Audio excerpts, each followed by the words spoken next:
The following is a Papi Chulo radio original program.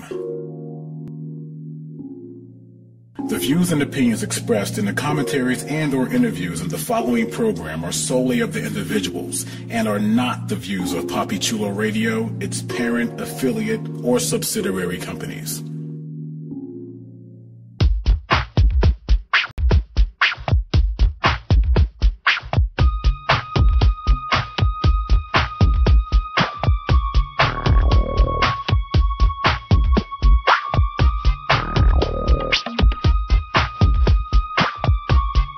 Show with Wyatt O'Brien Evans, starting in 5, 4, 3, 2, 1. Greetings and welcome to another episode of the WOE Show. I'm your host, Wyatt O'Brien Evans. I trust your weekend was simply marvelous, just marvelous. My Woasters, I'm really jazzed about tonight's program. You see, an exceptionally accomplished individual who's impacting the LGBTQ community in such an awesome way is visiting the WOE Show. And the gentleman's not even 30 yet. Dang! Just who is this guy? Well, he's Mr. Corey Yarbrough, co-founder and executive director of the Hispanic Black Gay Coalition, which is headquartered in Boston. But before we jump into that, a couple of things. First, I have a question. What's all the rage? Well, it's my new novel, Nothing Can Tear Us Apart, Rage, along with a thrill-a-minute storyline that will grab you by the balls, in a good way, mind you. Rage is so freaking sexually hot that your small, medium, large, or supersized soldier will pop up and salute. Hell yeah. Visit my online home, WyattEvans.com, for excerpts and more information. Now, I'm proud to have Mr. Corey Yarbrough up in the WOE Show house this evening. Mr. Yarbrough is a learned and outstanding individual who's making one hell of a positive impact within the LGBTQ community, particularly its Hispanic and Black populations. And as I stated before, he ain't even the big 3-0 yet. And he's got one heck of a resume. Check it out. Following graduation, Mr. Y completed the Bill Emerson National Hunger Fellowship with the Congressional Hunger Center. Afterwards, he worked closely with the National Coalition for the Homeless to expand the organization's civil rights agenda. And in doing so, he sparked national attention to violence against individuals experiencing homelessness, and he launched a national campaign to register homeless and low-income individuals to vote. In 2008, Corey moved to Massachusetts to work as a community organizer on a campaign for state education reform. Then in 2009, he was program manager for Let's Get Ready, a nonprofit organization that provides low-income students with free SAT prep and other support services. And in that same year, Corey co-founded the Hispanic Black Gay Coalition, HBGC, with his partner, Mr. Quincy J. Roberts. Now, HBGC takes a comprehensive approach to meeting the mental, physical, social, and spiritual needs of its constituency. In 2012, the organization was honored by the AIDS Action Committee for its innovative work in HIV prevention and LGBTQ empowerment. And in 2013, Mr. Y was featured in 50 Black LGBT People Every Black Youth Should Know, which is a list compiled by the National Black Youth Pride Services. Now, having said all that, God, I'm so tired. I'm just so tired. And I'm sweating over here. I'm just kidding. The WOE Show welcomes Mr. Corey Yarbrough. Talk at me, my brother. How the hell are you? Thank you. Thank you for having me. I appreciate that intro. I didn't think you were going to read it all, but it sounds great. Well, actually, I didn't read it. I memorized it, Mr. Yarbrough. Wow, I'm even more impressed. Thank you. Yeah, that's right. It's good to be here. So how are you doing today? I'm doing great. I'm doing blessed. It's been a hell of a week, but I'm glad I'm near the end of it, and I get to have this opportunity to talk with you today. So thank you for having me on. Oh, listen, it is my pleasure. I mean, because I want to thank you for coming on. And Corey, I wanted you on tonight because of your absorbing personal story, and also, man, for the fact that you're making such an impact within our community. And that's what the WOE show is all about. Awesome, awesome. So what I want to do first, Corey, is before you take us down and through your remarkable career to where you are today, let's travel back to your beginnings. So where were you born? I grew up in Norfolk, Virginia, which is in Southern Virginia, Navy town as well. So I grew up there pretty much my entire life, all the way through high school. So that's where I'm from, the 757. That's cool because, you know, I'm a native Washingtonian, so we're not that far apart, actually. Yeah, and I spent some time in DC. So yeah, both feel like home to me. So cool. Now, Corey, I like to ask my guests this question because, for one thing, it's fun, and then secondly, it's rather telling. So here it is. Just I'm nervous. listen. You know what? As Judge Judy would say, don't try to figure out where I'm going. Okay, you know? I'll give up. Just go with the flow. Yeah, don't even try to figure out where I'm going. So anyway, Corey, here's the question. Just what was Corey like as a boy? And give us some juicy details. Come on now. Wow. Yeah. Boy, oh, there's different phases of Corey as a boy. Okay, we're waiting. But come on. The first thing I actually thought of was as a kid, and even now, but I was obviously more obsessed as a kid. I was a huge Janet Jackson fan, and so I was that guy who had the posters, the all the magazine covers all over my room, and so that's what I think of first when I think of my boyhood, and actually how like that in many ways was a period in my life where I began to question manhood, or my manhood started to get questioned just based on that obsession. Like, is he into her because he wants to be her, or because it just your anthem was control, right?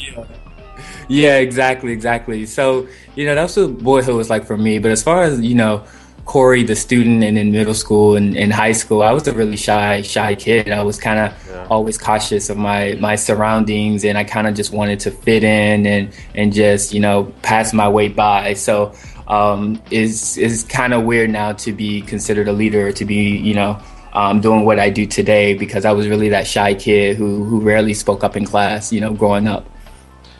Well, we had that in common as well, because when I was a kid, I was really very, very shy. And in high school, I just broke out of it. It was really interesting. So I definitely can relate to what you're talking about. Now, Mr. Yarbrough, let us fast forward to you preparing to enter college. And when I've read this, I was kind of blown away. You actually enrolled in Jerry Falwell's Liberty University. Let me finish. Let me finish. And you did that because, and I quote, to pray the gay away, end quote, and that's pretty heavy.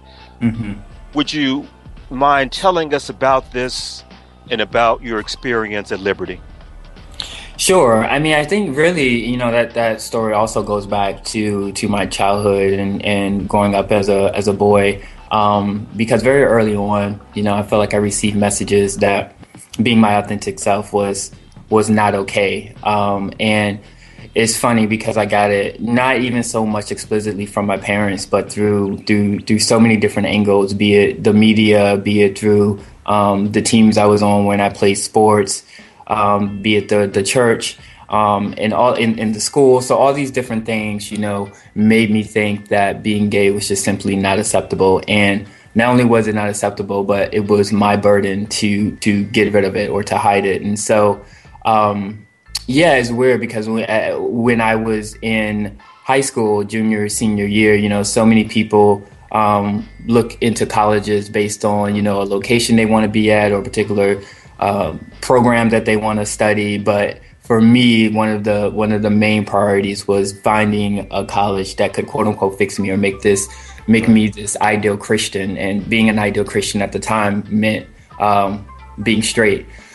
So I remember researching a few religious colleges. I was also trying to afford college through a debate scholarship. So I remember those were the two things. I wanted a school that had a debate team, and I wanted a school that was Christian focused and was conservative in Christian focus. And lo and behold, Lynchburg and Liberty University came on the map, and you know, I applied, I got in, and you know, I went through that journey, and really a good part of it quietly, because my parents didn't even know that was one of the reasons why I selected the college. And so a lot of it really was this internal dialogue and oppression going on with me, just trying to fix myself silently and connect with other people on campus who were trying to do the same thing. And so that was a year-long experience, and it was hell. To sum it up, it was also one of the most confusing times in my life, as far as receiving mixed messages from hypocritical leaders who want to, you know, help you pray to get away 1 second, but want you on your knees for another reason later on that night. So, you know, as a youth, that can be really traumatic, and obviously it didn't work. And you know, I was able to get out and just get around positive people who appreciated and celebrated me for who I am. Well, let me ask you this. That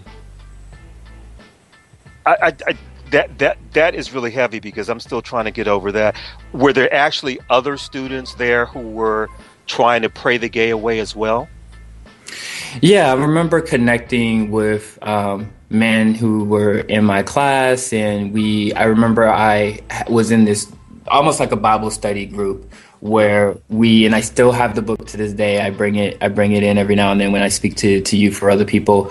Sure. And the book is called Every Young Man's Bible Guide. And so we would study this book that was about sexual immorality, and then it had Bible verses and daily meditations based on that. And so I remember one guy in particular who I'm still friends with, that we were kind of like the accountability buddies, and we would try to hold each other accountable for giving into our temptations and struggles. And so it was more informally like that. And, you know, at Liberty University, I'm not sure if this is still the case right now, but if you were to be open and visibly gay and proud of that and living authentically in that, you could get expelled for that. Wow. Or you could be seriously reprimanded for that. And so it also added another element of shame to it, where you really couldn't be as vocal about your struggles in that area, especially if you wanted to do so in a way that was affirming and wanting to like live in your truth. So yeah, that's what that experience was like for me. Corey, how many people of color were at Liberty University? Oh, geez. Percentage-wise. There's a few there. So, for example, that accountability buddy that I was just speaking of, who I'm still friends with, he was black. He is black. And very few. And it was even more isolating for me because, again, I was there on a debate scholarship, and I was definitely the only black male, and I believe the only black person on the debate team. And so, you know, and being on a debate scholarship required putting in a lot of time and effort into the sport.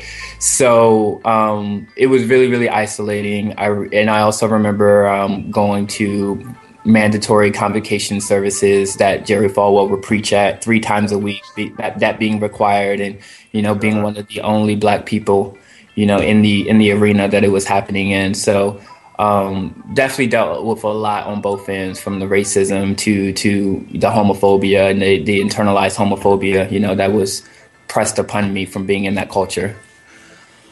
You know, Jerry Falwell 3 times a week. I mean, that's overexposure.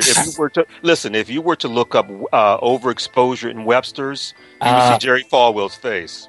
You have no idea. It was such a frustrating time, and I was there during the Bush-Kerry election. So It wasn't even really preaching, in my opinion. It was just really sermons on why you should vote for Bush, and Yeah. it's just I just felt like it was an institution that intentionally brainwashes people. I remember taking a class on Old Testament law, and literally you had to take the test as if you believe certain things, and you had to almost outsmart the test by saying, oh, I know they want me to give this answer, and I need to give this answer to get this particular type of grade, even though you may not personally believe it.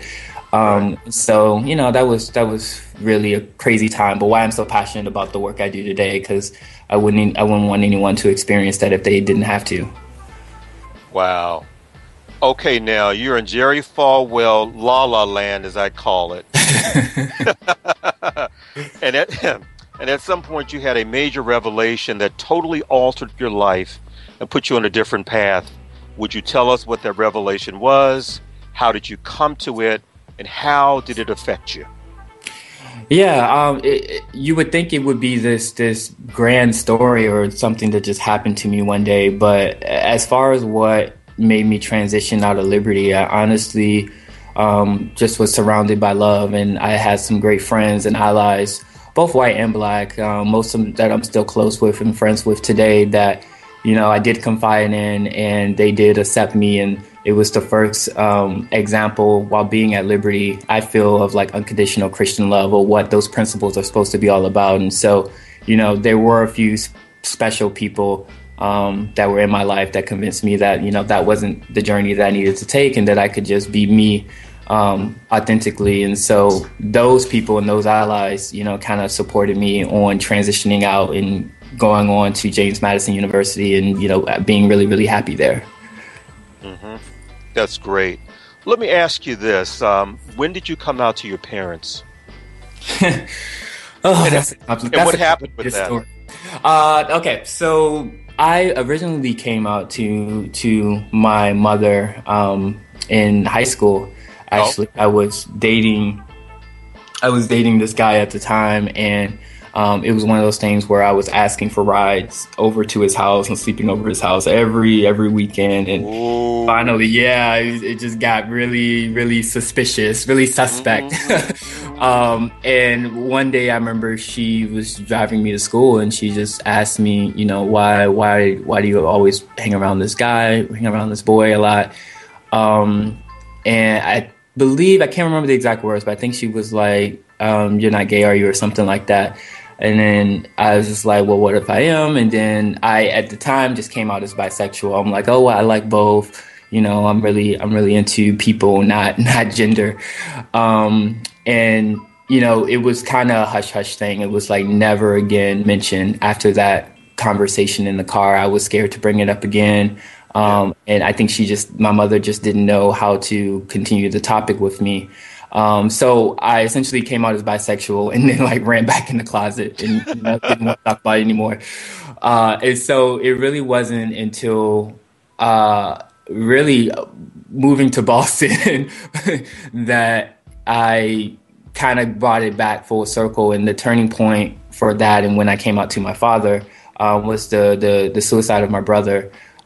Which I was really, really close to. We're only 2 years apart, grew up together. And that was the moment for me where it's just like, life is precious, life is short. We have to chase our happiness. We have to be our authentic self, because it can literally kill us. If not through suicide, how we take all of that stress out on our own bodies. So I wanted to be honest and upfront with my parents about my sexuality, because I also want not only to free myself, but I wanted them to know their son. I think it was a shame that there was so much mystery around my brother's suicide, as if we truly didn't know who he was and what his struggle was. And so I wanted to at least, create a path for establishing that with my parents before, they leave or I leave. So. Right. That makes a lot of sense. The whole coming out process can be very difficult. It really can be. Okay, so you earned your Justice Studies degree. Now, after that, Corey, would you walk us through your career path to where you are today as, with the Hispanic Black Gay Coalition? Sure. So yeah, I graduated from JMU, Justice Studies degree, and I kind of wanted to immediately get some hands-on practical experience doing social justice work. And so I applied and enrolled in this fellowship by the Congressional Hunger Center that you mentioned. And that was really my first time being on the front lines and doing grassroots activism and getting involved in different social justice projects. With this particular fellowship, it was focused on anti-hunger and anti-poverty. And so that was an amazing experience. I got to spend time in Pittsburgh and DC, worked for the National Coalition for the Homeless in DC. Wow. So it was a really quick way to get my feet wet and to get some solid experience that I still carry with me today. But after that fellowship wrapped up in a year, I was looking all over the country for jobs. The economy was crazy. And so I was kind of just letting the universe direct me. And I was like, wherever I get a job that I'm fairly passionate about, I will move wherever it is. And Boston was it. So I moved up here to take a community organizing job doing state education reform. Campaign was successful, but I wasn't happy with the communities I was organizing in, which were more so white, middle to upper class. There's a town here called Gloucester, and if anyone's listening from Massachusetts, you know exactly what I mean when I say Gloucester. Is almost like Lynchburg and Liberty University, as far as being all white. But it wasn't what I got in the game for. I wanted to work with people who looked like me, who I could relate to, and who were struggling. And so, I had a career change and kind of focused on direct service, still in the education field, supporting people, helping people get into college, who were first generation college students. And, while all of this is happening, I'm still trying to adjust to Boston as a Black gay man. And, my partner and I, Quincy, we were very early in our relationship on dates, and we were just complaining about how much we hate Boston, how, we go to events and we're the only ones in the room. And it feels like we're either being tokenized or we're just being flat out rejected, and, no one's checking for us. And so we had that moment where it was just like, well, why don't we do something about it? And I remember looking at him like, what do you mean, why don't we do something about it? Like, what does that even mean? And then, we kind of realized that we both have amazing experience. His background was in political fundraising. Mine, as you heard, was in organizing and programs. So it was an interesting marriage for creating an organization. And we just did it, and we got some friends who were also invested in helping us get it started, and it just kind of grew and grew and grew. And I think that speaks more to the need and how hungry this community was for an organization that was specifically buying for a particular community. And so that's kind of the origin of the organization. That's fascinating. That is totally fascinating. Corey, tell us a little bit about your position as HBGC Executive Director, what you do and how you do it. Yeah, good question. That it's a lot. It's a lot. Okay. So as Executive Director, one of my major priorities is fundraising. So I write a majority of the grants. I help cultivate donors.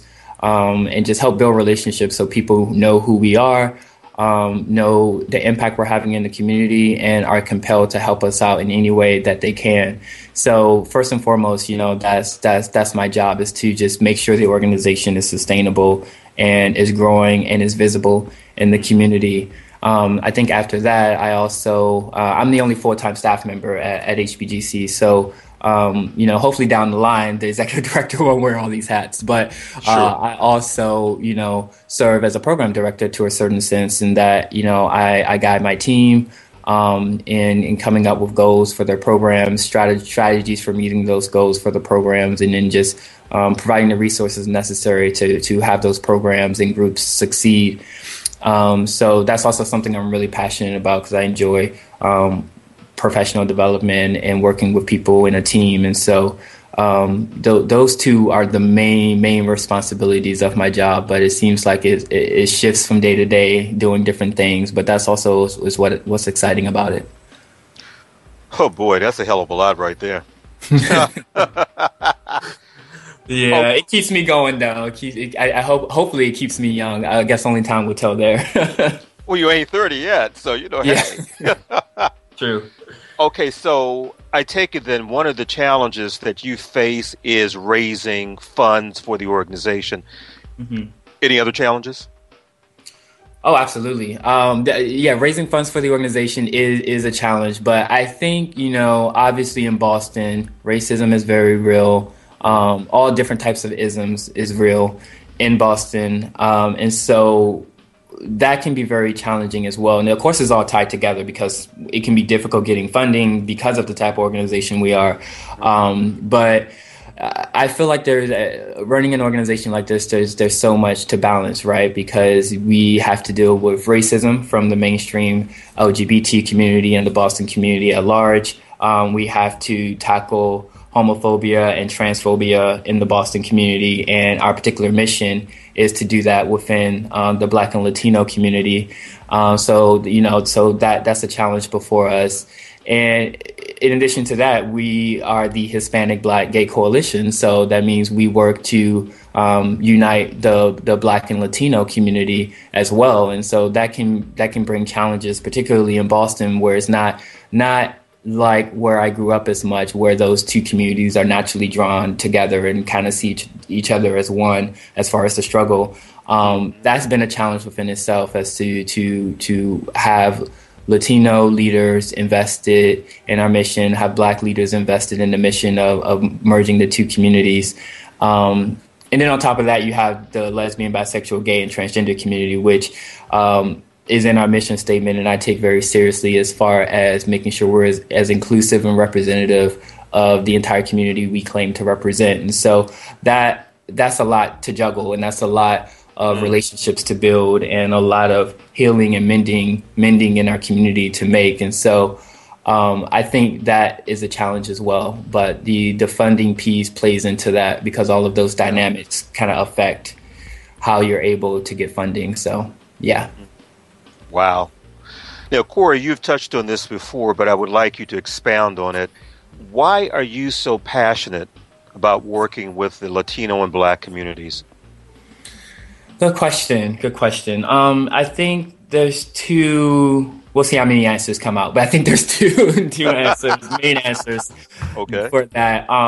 The first is that simply the Black and Latino communities in Boston were the two major ethnic and racial communities that did not have any representation at all. So when I say no representation, no LGBT organization solely invested in empowering those communities, no visible or very few visible leaders who were Black and or Latino.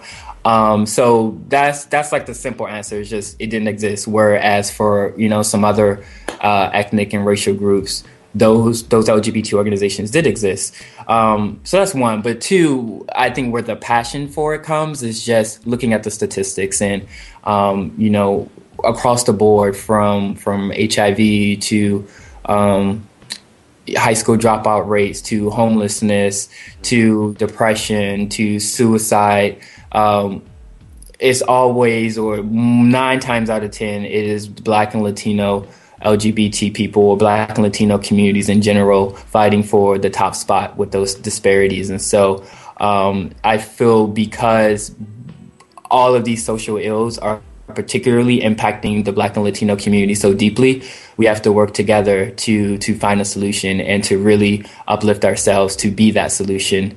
And that's why I'm passionate about that. And, I think it's the crabs in the barrel syndrome where people try to divide and conquer, right? So they try to turn Black people against Latino people because, you're claiming they're taking our jobs or they're doing this and they're doing that. But really, that's just a scare tactic to keep us all oppressed. And I want us all to realize that and to work together to be that change and to implement solutions for our own communities. And I think we can also do that while also embracing other people of color and realizing that this is about creating a coalition, but specifically working with like-minded communities who are faced with common issues. So That's why the Hispanic Black Gay Coalition was created, to do that. I can tell that you were on the debate team because that was a hell of an exhaustive answer. And I'm not complaining because you did it beautifully. And I really, really appreciate that. And your passion just came out, through that entire answer. Let me ask you this. It's my understanding that though HBGC is not just a youth-serving organization, Mm-hmm. it has a lot of youth and leadership development programs. Let's explore that. Mm-hmm. Yeah, that's something I'm constantly exploring for myself as well. And I think naturally, at the time at least, both co-founders, we were under the age of 30. And so I think naturally it was just who was drawn to Corey and Quincy in the organization, and that tended to be youth and young adults, young professionals in particular. And so I think because we had that crowd around us as we were starting the organization, a lot of our initial programming reflected the people who were at the table and who were most passionate about doing the work to get it off the ground. But I do think it is important, though, that HBGC has youth development initiatives, and that a majority of it is youth development initiatives, because that's part of our sustainability, not only as an organization, but as a community, right? So we have to be able to equip the next generation with the knowledge and the skills, the confidence and the passion to continue on this work, because, we're all going to have to pass the torch to someone eventually. And so we want to be there to provide that support. And so that's why I'm passionate about youth development in particular. And, beyond that, again, all of the statistics that we talk about are disproportionately impacting Black and brown youth of color. And so I want to be able to be there to offer support, and again, to do it in a way that is by and for our community. And so I'm very cautious about replicating this idea that white people have to come in and be our saviors, or we need to beg white leaders to let us have a seat at the table. I want to be that example to show the next generation that, you can create your own damn table. You don't need to beg to be at the table. And through creating your table, you're going to start to get invited to their table sooner or later. And so I want to instill that in the next generation, while also creating opportunities for intergenerational support. So even though a lot of our programs are youth focused, they do engage older adults. For example, we have an LGBT mentorship program where most of our mentors are over the age of 40, who are mentoring, people under the age of 21. And so from the outside in, it may look like a youth organization, but I would say it's more intergenerational, because we have the older generation providing that wisdom and resources and knowledge for the younger generation. Well, all I can say is true dat. True dat.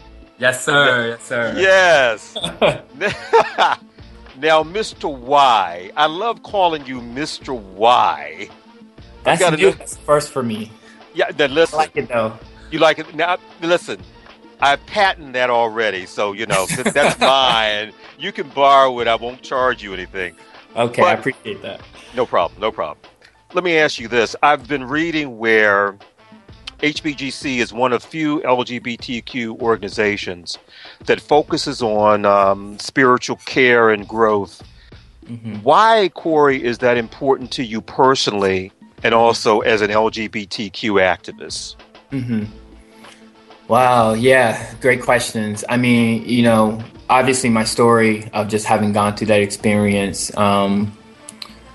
going, to a school and just trying to pray to get away, writing down scriptures on index cards and putting them around my dorm room, and just going through that experience, showed me that I wasn't alone. And there's continued to be a lot of people struggling with that. And I think LGBT organizations don't take that on enough, because I think it is paramount to where a lot of our trauma starts, based on religion and faith. And so I just wanted I just wanted an element of that in the organization to just acknowledge that it's real and that it's out there and that it happens, but also to show a different side of it, and to show that there are some affirming spaces of faith.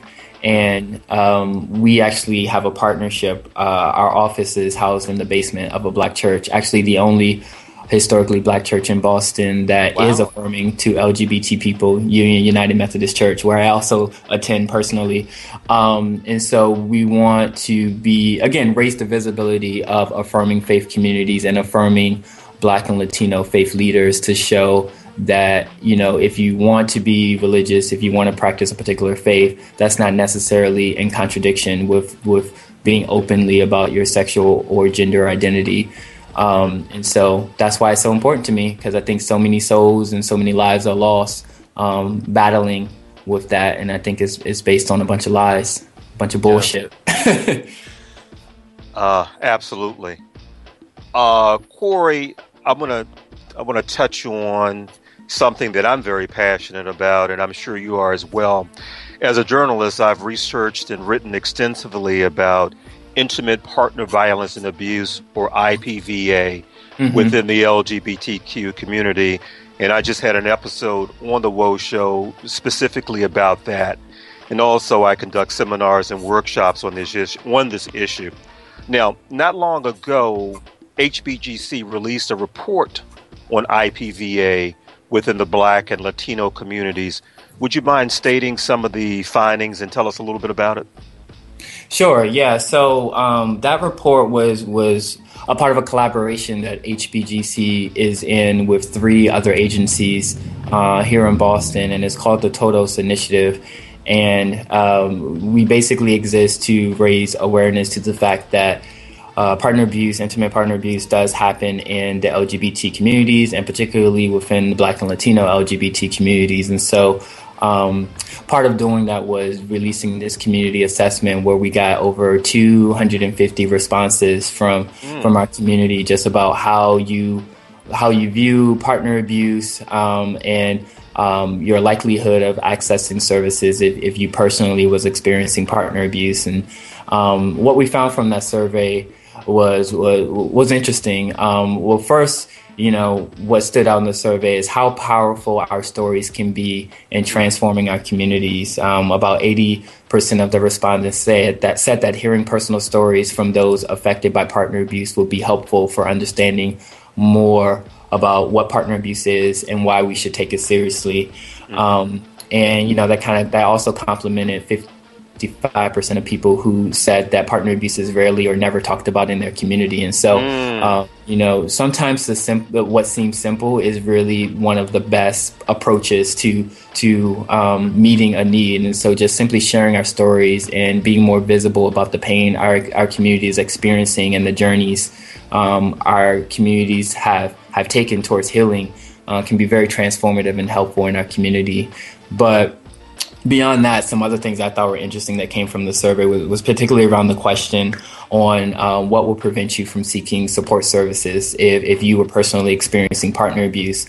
And at the top of that list, was confidentiality. So also, still a great fear of and stigma around and who can you trust and who can you not trust, and how is that going to impact you down the line. But some other things that were interesting was that 51%, so over half of all of our respondents, said that fear and distrust of law enforcement would prevent someone from seeking support services if they're experiencing partner abuse, which shows us that this is more than just about partner abuse. This is about some greater social ills and stigmas and discrimination. Just the fact that if you were experiencing partner abuse, you wouldn't call the police because you don't trust the police. I think says a lot as our community about where we are with our criminal justice system and how, we don't feel safe within our own, with law enforcement and with a system that is supposed to be designed to protect us. 53% said discrimination from service providers, and 55% said that a lack of cultural understanding will prevent them from seeking support if they were experiencing partner abuse. So it's going to take a multifaceted approach to serving our community in this area. But I feel like it starts with making providers more aware of the unique experiences of Black and Latino LGBT people, helping to shatter some of these barriers that exist, and providing different mechanisms and options for reaching out to support, for support. See, Corey, you're absolutely right, because so much of what you said is what I found, during my period of research, which is, constantly continuing.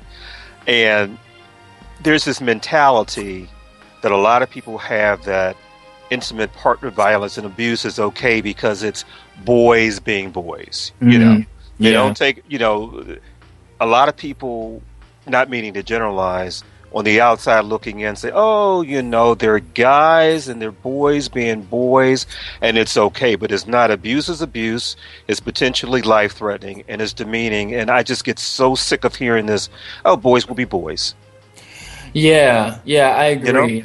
Yeah, I agree. And reminded me of a conversation that one of our groups had earlier this week where we were talking about early messages of masculinity, and how as boys we were often told to be strong and to man up and to not be a wimp and a sissy. And so I suspect, and not even suspect, I can speak from my own experience, that when we get in situations of sexual violence and intimate partner abuse, for me, I often felt like, I had to be strong, or dealing with this is part of being a man and being strong and being able to process and work through whatever emotions that I'm having. And so yeah, I think that's very real. I also think it's very real that people blame themselves. That was big for me. So I felt like I kind of deserved the way I was being treated or what happened to me because, I chose this lifestyle, or because, I'm out here looking for love in the wrong places. And so I think there's a lot of self-blaming, that we need to support people to work through. Because it's not their fault. And there's lots of people out there who can support you, who have been in the same situation and can support you in getting through. Mm-hmm. And I want to emphasize to our listeners out there that IPVA, intimate partner violence and abuse, can happen to anyone, regardless of size, strength, race, ethnicity, income, sexual orientation, or gender. It can happen to anybody. Absolutely. Okay? Absolutely. Mm-hmm. Mr. Y, why do you believe that there is a need for more LGBTQ organizations operated by and for LGBTQ people of color? Yeah, that's so important to me, and it's really important to me because I see what kind of goes on, quote unquote, behind the scenes. So it's frustrating for me to know that decisions about our communities, decisions about particular strategies and approaches to meeting a need in Black and Latino communities are made by a room full of white people.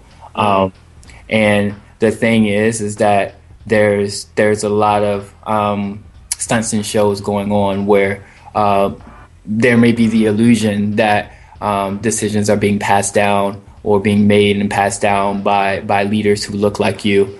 But in reality, they're being done by people in closed doors who are writing checks or who hold power to make those decisions and have the power and the resources to have other people pass down those decisions who may look like you. And so to know that and to have experienced that and to have been excluded from some of those conversations, again, as one of the only Black LGBT organizations in Boston, and to still be excluded from those conversations and decision makings is really frustrating to me. And it really concerns me because people are dying, people are literally losing their lives over people who want to be selfish or who want to get a name for themselves. or who just wants to look out for their own community.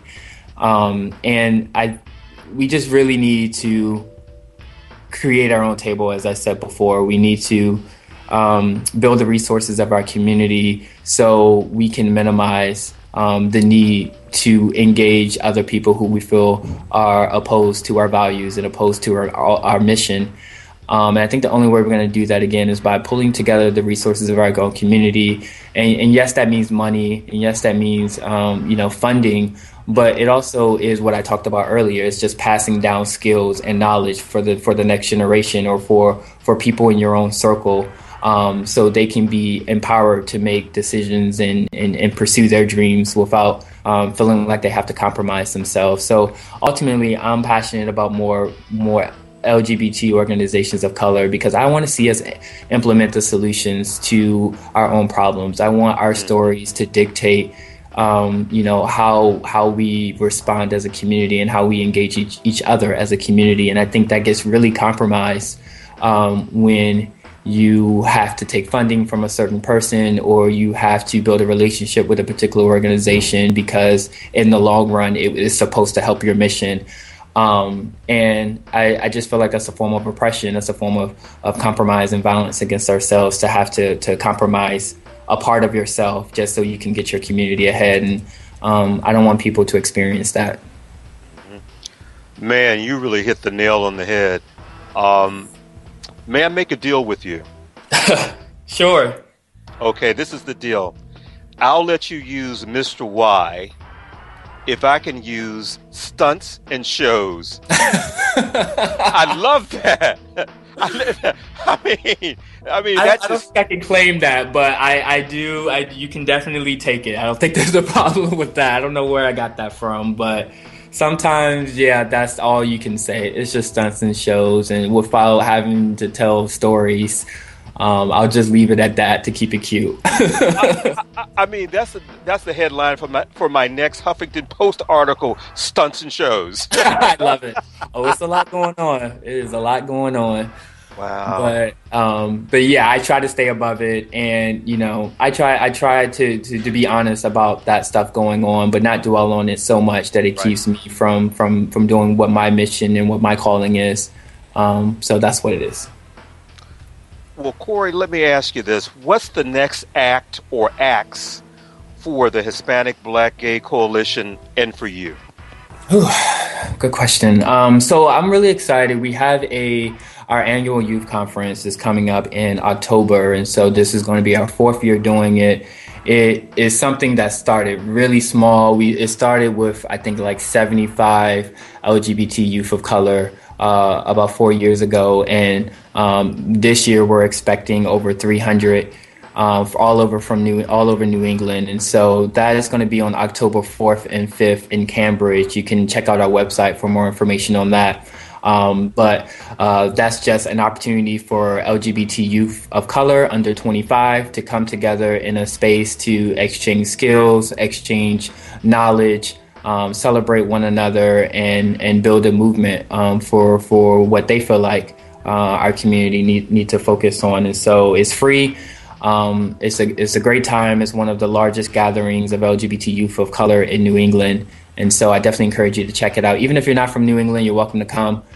Check out our website on information on that. Wonderful. Corey, this has been such an enlightening and important conversation, and I'm so glad to have you. Let me ask you to tell our listening audience how to connect with you and communicate with you, your website, Facebook, Twitter. Sure. However you can find me, it's fine with me. Maybe, I think I'm going to regret saying that, but no, I'm pretty much on everything. So you can find me on Twitter at CEO Yarbrough. I'm also on Facebook, Corey Yarbrough on Facebook. Our website for the Hispanic Black Gay Coalition is www.hbgc-boston.org. I'm on LinkedIn. I'm on everywhere. My email address is on the website. So I definitely encourage anyone out there to hit me up, especially if you're looking to start an organization or you're looking for support in anything you want to do in life, particularly in the LGBT or social justice field. I think I could be of resource and would love to be of resource. So just know that you can connect with me for support. You have support out here. Wonderful. Mr. Yarbrough, thanks so much for coming on the WOE show. My pleasure. Thank you. You have an open invitation to come back anytime you want. I appreciate that. Thank you so much for the opportunity. Listen, thank you very much. And Mr. Y, it was a pleasure. All right. Thank you, Wyatt. Take care. Take care.